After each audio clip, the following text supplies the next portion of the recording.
What's going on out there, lacrosse fans and sports bettors alike? It's another edition of Bet On Lacrosse. Each and every week, we're trying to cash those tickets while we're also aiming to make you a better bettor. I'm your host, Dan Alexander. You can get me on Twitter at Newbie Talks, and I'm riding solo this week. I guess, you know, the boys, you listeners of the podcast know I can be a lot to deal with. So they basically just said, yeah, you're good. Just let them know what we're picking this week, newbie. And that's what we will do here. We got some NLL plays, and hey, it's the most beautiful time of the year because we have not two leagues that you can bet on. Well, I guess if it's college, you can't really call it a league, but NLL and NCAA, call it whatever the hell you want. You can bet on them both.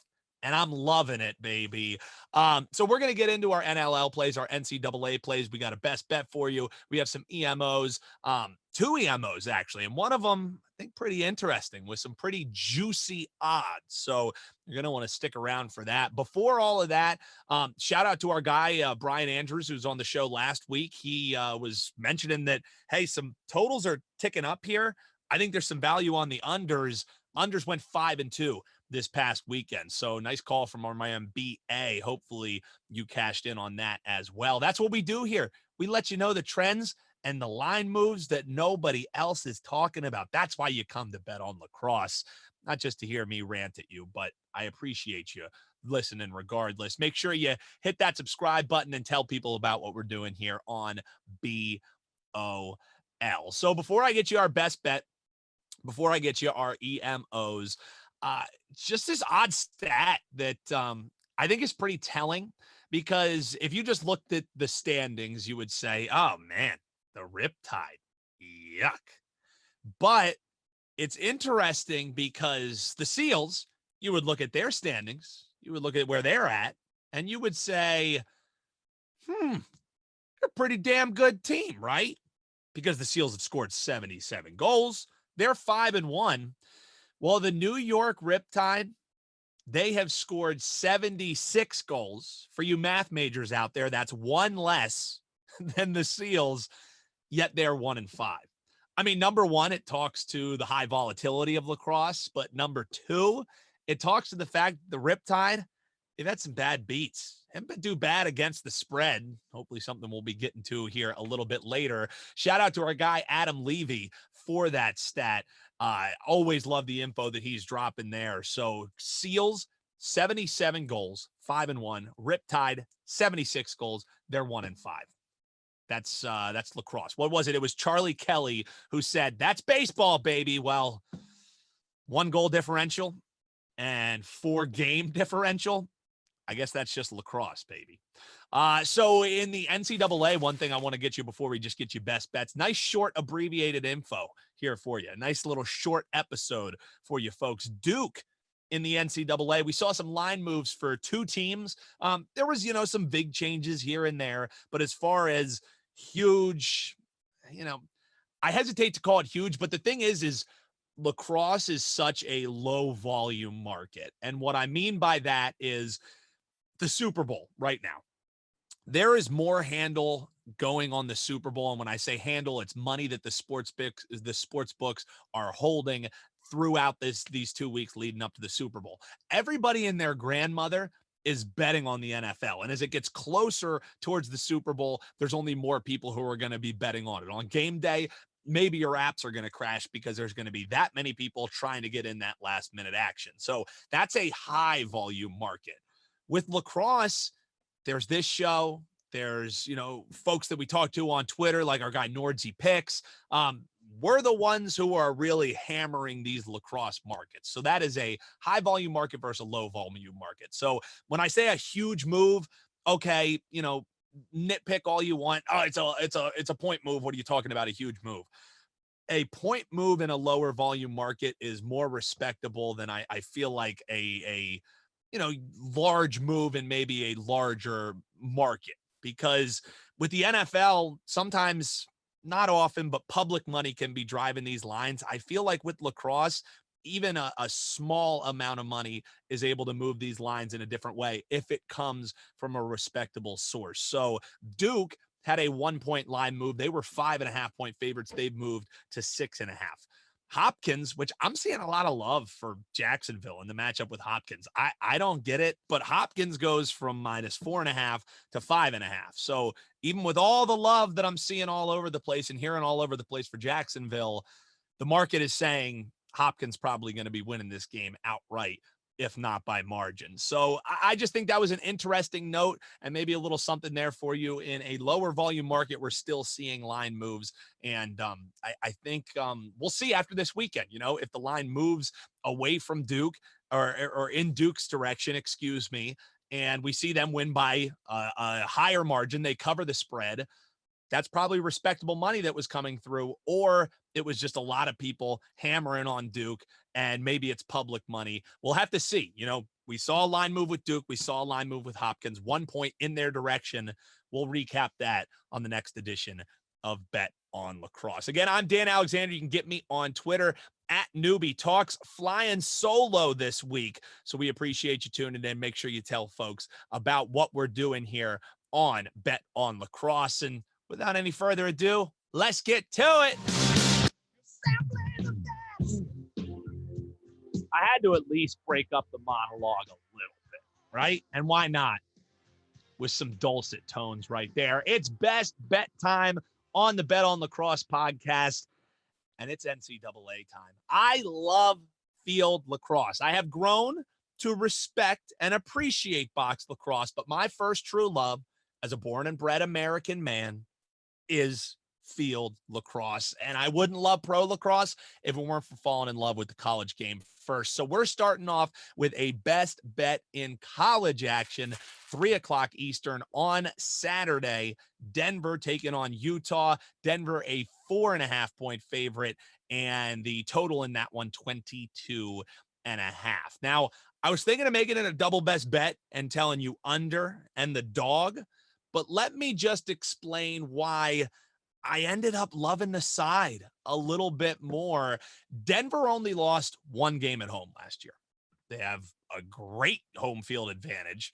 However, when you look at who they played outside of their loss to Loyola, the teams they beat: Providence, Georgetown, Marquette, Villanova, St. John's, and Utah, a team we're going to be getting to in here in just a second. So what do all those teams have in common? Outside of Utah and Marquette, majority of those teams are East Coast teams traveling to Colorado to be playing at a high altitude. That's a pretty darn nice advantage, right? It's one that they won't enjoy against Utah. They practice in some pretty thin air in Salt Lake City last year. And I hate using last year as, the baseline when you're trying to handicap a game, but you have to be cognizant of the fact that they opened up last year. Same kind of situation. It was 9-8, the win for Denver. But since that time, Denver's graduated some of their best players like Jackson Morrill, like Ethan Walker. They're both now playing at the next level. And Utah as a program, this is what I kind of view as maybe their statement year. Their program still is in its infancy, and I think they want to come out and make a statement right away. So at 4.5 for Denver, they're going to be playing with limited chemistry in week one, trying to adjust with some new starters in the lineup. I think Utah could win this game outright. So you're going to give me 4.5 points with a highly motivated team, with a situation that's setting up to play towards a dog in week one, and you're going to give me 4.5 goals. And just wait, because this could have been an EMO as well, because it's even money. Utah plus 4.5, even money at DraftKings. Best bet for me. NCAA action is back, baby. It was just the playoffs last year. We got it all year long, and the lines were up for a good week and a half. So best bet again, Utah plus 4.5. I think they're live. I wouldn't blame you if you sprinkle a little bit on the money line. But in week one, I'm going to play it a little safer. I'm going to be taking the 4.5 with Utah. Best bet, which brings us to our EMOs. And this is a great episode to be riding with me solo, because every single play on the show today could qualify as an EMO. All I had to do was look at the board this week and see that there was a 2.5 that was juicy, that wasn't with the PCLC, because they've been hurting my heart a little bit. Still love them. Don't get me wrong, but I'm taking a mental health break from Panther City. I think they could be live on the money line this week, but I can't do it. So EMO this week, Riptide plus 2.5. It's even money, baby, versus the Halifax Thunderbirds. This one for me is simple. I give you this concept all the time. If I think a dog is live to win the game, I'm always going to take them on the spread. And this is the Riptide's 4th time drawing the 2.5. They're a perfect 3-0. And one of those games was a straight up win against the Wings. Now, don't get me wrong. It was a perfect setup spot for them, but still 3-0, 2.5. We know 2.5 has been a profitable spot. I got to roll with it. I got to stay rolling with it. And if you think about where the Riptide is at this point in the year, they almost beat the Bandits last week. And I have a lot of respect for a Bandits team that has a lot of chemistry working. So I'm getting 2.5. They're perfect 3-0 when getting 2.5. They're coming off a bit of a heartbreaking loss that they almost had the Bandits. Give me 2.5 plus 100. Riptide versus the Halifax Thunderbird. That's the EMO, and a little bonus EMO for those of you who sat through my ranting at you. I think there's some value here. I was talking with my guy Hutton Jackson. You can find him on Twitter at Hutton Jackson. And we were just scrolling through the future odds to win the cup in the NLL, and the Firewolves are still sitting at plus 2,500. Now, hear me out. I know it's crazy long odds. I know, oh my goodness, I'm just going to be burning my money. Hear me out. If they win both of these games against the Swarm, or let's say they even just win one of them, these odds are going to get a lot shorter. If this team makes the playoffs, I think they're probably going to make the playoffs, you will have a terrific ticket to potentially hedge out of as you move forward in the year. So all I look for in future markets is getting value. And now I can sprinkle a little bit on the Firewolves at plus 2,500. Now, I'm not saying pull the rubber band off. I'm not saying make it a max goat whale play. I'm saying if your bankroll allows for it, sprinkle on a team where Doug Jamieson is playing at an elite level. They just beat 2 favorites. This team is hot. They're trending upwards. Beat the Thunderbirds. They beat the Wings. And I'm getting plus 2,500 on a team that's catching its stride as the year goes on. Give me the Firewolves, EMO, sprinkle a little bit on them to win the cup, and we'll see if we can't hedge out of this a little bit later. So to recap, Firewolves plus 2,500, Riptide plus 2.5 at even money. Those are our EMOs, and our best bet for the week.